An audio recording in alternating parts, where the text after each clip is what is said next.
This is Ronins Corner, and let's make some homemade detergent.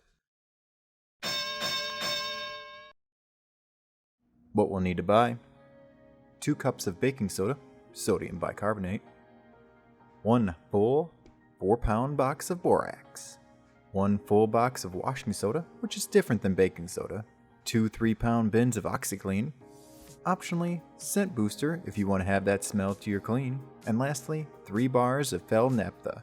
Now what we need to make everything: a scale if you prefer to compare to cups, a knife and a cutting board to break up the bars, a measuring cup for baking soda, a blender if you want to make short work of the naphtha,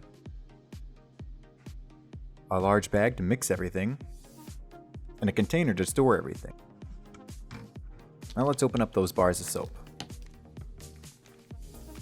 We need to break them down. You can cut them, grate them, mash them. Stick them in a stew. I tried to cut them and they were a little tough. That was just enough to put them in the blender though. Will it blend? That is the question. Added a little Oxi to hopefully keep it from clumping. So I pulse it, give it a shake, and then kept going. Eventually, it'll end up looking like cornmeal. Now let's do the dump method. Dump all the contents of the boxes except for the baking soda in the bag. Borax, washing powder, Oxi Clean. Measure out 2 cups of baking soda, fragrance, and shake, shake, shake.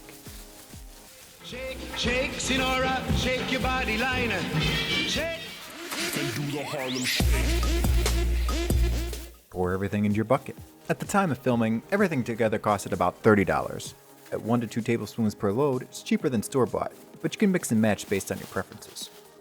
For most homemade mixes, you typically need to slightly dissolve in warm to hot water before the cycle, so adjust your washing as necessary. Hopefully you found this helpful, and go face the world with your new knowledge.